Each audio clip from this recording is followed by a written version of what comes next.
Kejati Jabar telah menerima SPDP dari teman-teman Penyidik Bareskrim Polri.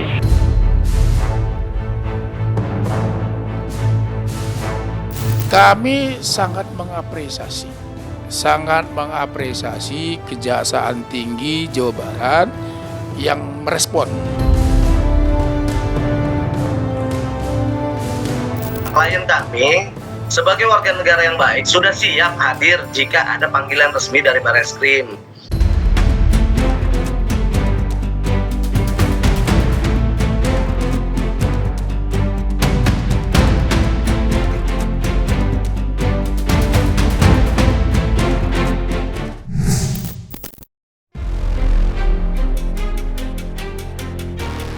Polemik panjang aksi saling lapor yang menyeret nama mantan Gubernur Jawa Barat, Ridwan Kamil, dengan seorang mantan model majalah dewasa bernama Lisa Mariana, lagi-lagi resmi memasuki babak yang baru.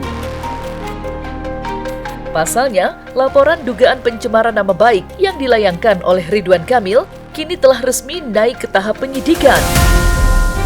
Berkas SPDP dari kasus itu pun telah sampai ke tangan Kejaksaan Tinggi Jawa Barat. Kenyataan ini tentunya menjadi ancaman cukup serius bagi Lisa. Bagaimana tidak, ia kini dibayang-bayangi hukuman penjara selama 6 tahun, serta denda mencapai miliaran rupiah bila mana terbukti bersalah dalam persidangan. Lantas seperti apakah pihak kuasa hukum Ridwan Kamil menyikapi status baru dari laporan yang dilayangkan kliennya? Serta bagaimanakah pula penjelasan pihak Kejati Jawa Barat terkait hal tersebut? Pada tanggal 2 Mei 2025 kemarin, Kejati Jabar telah menerima SPDP dari teman-teman penyidik Bareskrim Polri. Nah, di dalam SPDP tersebut tercantum pelapornya saudara MRK. Nah, berdasarkan SPDP tersebut, Kejaksaan Tinggi Jawa Barat telah menunjuk jaksa untuk mengikuti perkembangan penyidikan sebanyak 6 orang. Kami sangat mengapresiasi Kejaksaan Tinggi Jawa Barat yang merespon secara cepat, telah menunjuk 6 jaksa yang menangani kasus Pak RK. Kan begitu ya, dugaan tindak pidana pencemaran nama baik, sebagaimana juga kami mendapat informasi. Ini bukti keseriusan dari pihak kejaksaan dengan menunjuk 6 orang jaksa untuk melakukan nanti ke depan ya, ini melakukan namanya supervisi dan koordinasi dengan lembaga penegak hukum Bareskrim dengan Kejaksaan Tinggi. Kenapa di Kejaksaan Tinggi Jawa Barat? Karena tempus dan locus delicti-nya ada di sana gitu loh. Pasal sangkaannya yakni pasal 51 Yunto pasal 53 dan atau pasal 48 ayat 1 Yunto pasal 32 ayat 2 dan atau pasal 45 Junto pasal 27A Undang-Undang Republik Indonesia nomor 19 tahun 2016 tentang perubahan atas Undang-Undang RI nomor 11 tahun 2008 tentang informasi dan transaksi elektronika dengan ancaman pidana penjara selama 6 tahun dan atau denda maksimal 1 miliar rupiah. Jadi itu memang kami sangat mengapresiasi lah. Kejaksaan Tinggi Jawa Barat telah menunjuk 6 jaksa tersebut. Artinya respon cepat dari Kejaksaan Tinggi itu merupakan sesuatu yang menurut kami luar biasa gitu loh. Itu kan bukti keseriusan lah. Kelanjutan dari kisruh sengketa pengakuan anak yang melibatkan Lisa Mariana dan Ridwan Kamil memang berbuntut semakin panjang. Mengingat laporan Ridwan Kamil di Bareskrim saja sudah tiba di tahap penyidikan. Entah apapun hasilnya nanti, namun tak bisa dipungkiri bila beberapa pihak menyebut pihak Lisa Mariana kini dalam kondisi terjepit. Sampai-sampai menyeruak luas sebuah dugaan jika status Lisa akan segera berubah menjadi tersangka. Akan tetapi, ketika ditemui, pihak kuasa hukum Lisa Mariana justru berkata kalau kliennya sama sekali belum dipanggil oleh penyidik. Hal itu sontak menjawab pertanyaan publik soal spekulasi akan ditetapkannya Liza sebagai tersangka. Lantas seperti apakah penjelasan John Boy Nababan? Klien kami sebagai warga negara yang baik sudah siap hadir jika ada panggilan resmi dari Bareskrim. Sampai saat ini kita belum terima panggilan resmi. Kita masih menunggu, kan seperti saya bilang kita nggak boleh mendahului ataupun menintervensi semua proses-proses di kepolisian. Ya kita tetap menghargai dan menunggu sampai panggilan resmi tersebut datang. Dan klien kami juga LM nggak berpengaruh dengan dia masalah lagi operasi. Dia bilang bahkan dia siap kok hadir kalau sudah ada panggilan surat resmi di Bareskrim, mau pakai kursi roda lagi. Dia bilang saya akan hadir. Dia bilang dan saya nggak mau diundur-undur seperti itu kok. Jadi yang jelas sebagai warga negara yang baik kalau klien kami siap sih. Cuman kita kan menghargai proses tersebut. Ya biar itu menjadi kewenangan dari kepolisian untuk menunggu ataupun mengirim surat panggilan tersebut gitu sih. Kalau tadi sih ada kisi-kisi sedikit. Pastinya akan ada calon tersangka itu aja yang berhak untuk bilang siapakah tersangka nantinya itu adalah penyidik dan institusi dari Mabes Polri, Bareskrim sendiri dan apalagi tim cyber itu aja. Ya kan namanya ada laporan pasti akan ada calon tersangka. Penyidikannya deh. Itu ya kan enggak logikanya.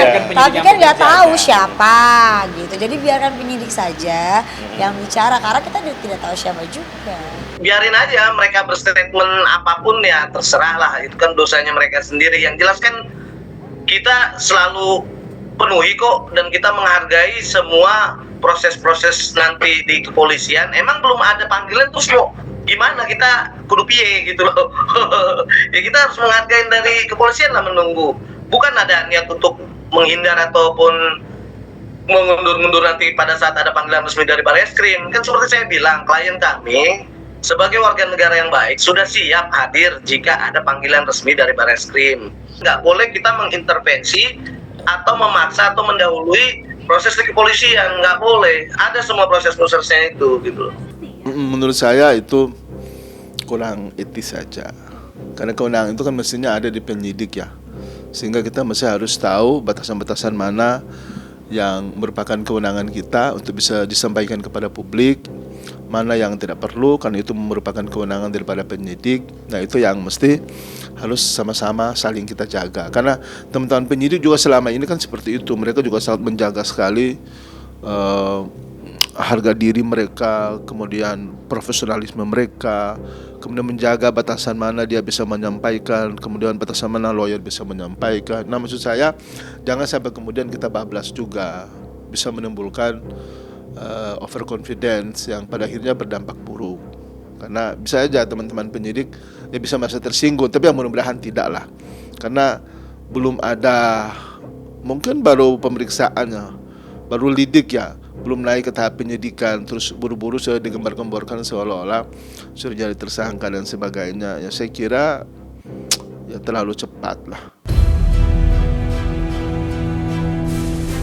Di lain sisi, pihak Ridwan Kamil sudah berulang kali menyambangi kantor polisi. Berbagai bentuk bukti hingga saksi-saksi pun sudah lengkap disediakan oleh pihak Ridwan Kamil. Tak tanggung-tanggung, pihak Ridwan Kamil bahkan mengikut-sertakan Revalino Tuwase menjadi salah satu saksinya. Seperti diketahui, Revalino merupakan sesosok pria yang muncul dan mengklaim bahwa dirinya lah ayah biologi sebenarnya dari anak Liza.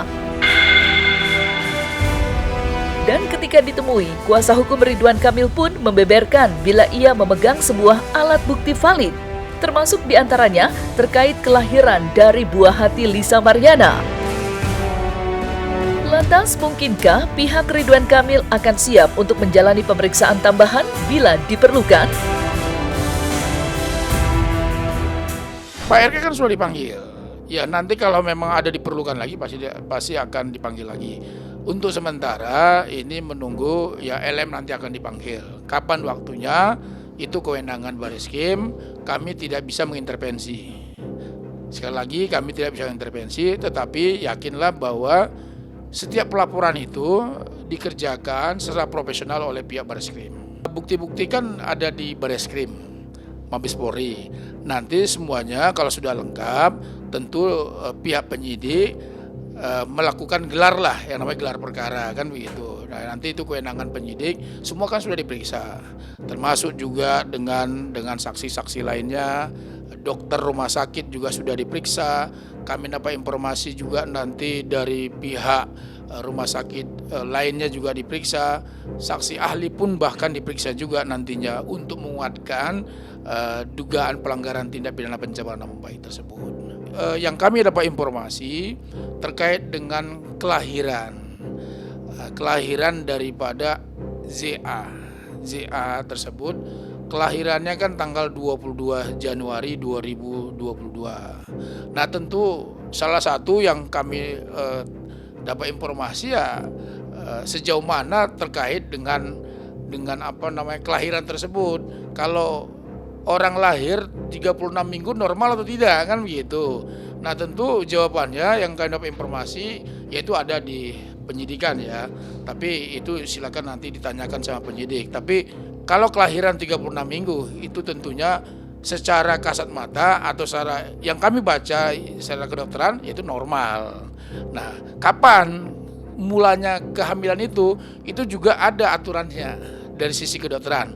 Itu penjelasannya ada di Bareskrim. Kami sudah dapat, tapi mohon izin kami nggak sampaikan dalam forum publik ini karena itu merupakan kewenangan dari penyidik nantinya. Kami sudah menyampaikan kemarin pada saat BAP bahwa kami siap untuk dilakukan tes DNA secara bersamaan dengan teman-teman, artinya dengan prosedural apa yang dilakukan oleh teman-teman Mabes Polri. Artinya kapan hal itu, dan kemarin kami mendapat bocoran dari teman-teman Mabes Polri bahwa dalam waktu dekat ini akan segera dilakukan tes DNA ketiga pihak ini. Artinya Repelino, mungkin Pak RK, dan salah satu anak daripada LM itu sendiri.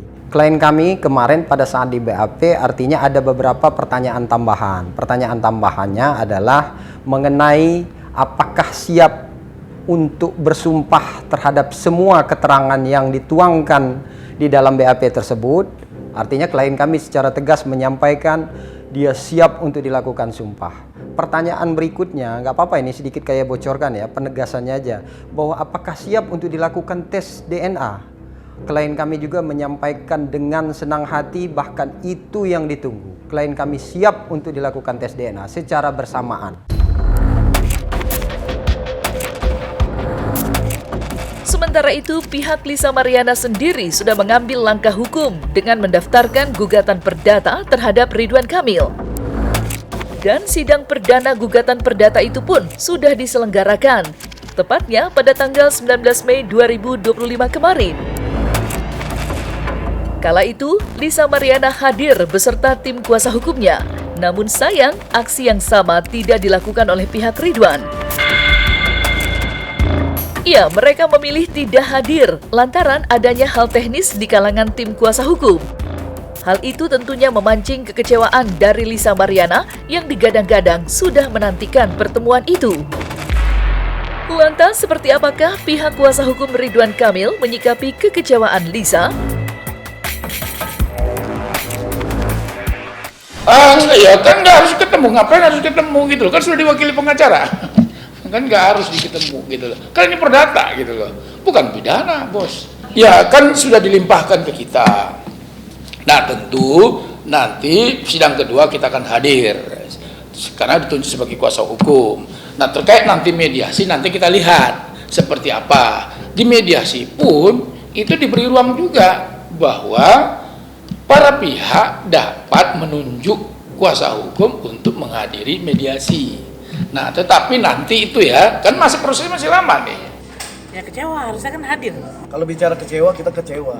Karena kan di media kan dibilang akan hadir kalau ada panggilan resmi dan menghargai proses-proses hukum yang berjalan. Sampai saat ini nggak tahu kenapa. Ya silakan aja dia kecewa. Apa urusannya kecewa gitu loh. Ini kan kasus perdata. Ya kan di dalam hukum acara diatur kok bahwa prinsipal dapat menunjuk kuasa hukum untuk menghadiri persidangan. Nah, kita yang akan menghadirinya. Nah, hari ini tidak hadir, saya sampaikan tadi, semata-mata karena alasan teknis saja itu loh. Jadi biar clear nih. Jadi kenapa ya biar supaya juga rekan-rekan media juga tahu. Ya urusan mereka lah. Intinya kan kami buktikan secara real dan gentle. Buktinya kan nggak datang. Ya, tolong diinin ya. Tolong di ini aja. Mungkin ada pesan nggak bang? Langsung. Ada pesan nggak bang untuk pihak sana? Pesan saya gentle, bermartabat aja. Bukan berarti kami tidak menghormati proses hukum di persidangan Pengadilan Negeri Bandung, tetapi memang di hukum acara perdata di Indonesia itu diatur sebetulnya kalau tergugat tidak hadir maka bisa dipanggil sidang berikutnya. Itu diatur dalam pasal 127 HR, 159 HR juga itu diatur. Jadi kalau tidak hadir sidang pertama itu dipanggil lagi sidang kedua. Nah, saya dapat informasi itu sidang keduanya di tanggal 28 Mei gitu, hari Rabu. Nah, tentu kita harus hadir, siap kita hadir sidang berikutnya. Sidang lanjutannya itu tanggal berapa tadi? 28. Tanggal 28. Nanti kita lihat apakah mereka tidak hadir lagi, apakah hadir, ya itu kami apresiasi. Intinya adalah prinsipnya kami sudah siap dengan segala prosesnya dan kami sudah sangat menghormati persidangan. Tolonglah hormati dan bermartabat hadir di pengadilan. Tidak ada masalah, tidak sebuah kewajiban sidang pertama harus hadir, tidak. Kan sudah diwakilkan di di surat kuasa, dan undang-undang juga di hukum acara juga kan pengacara ya namanya prinsipnya kan bisa diwakili oleh pengacara, jadi nggak ada masalah sebetulnya. Jadi nggak perlu dibesarkan kalau Pak Ridwan Kamil hari ini tidak hadir, yaitu proses lumrah, hal biasa dalam sidang pertama ya pengacara yang mewakilkan gitu loh, yang diwakili oleh pengacara itu clear, nggak ada masalah itu.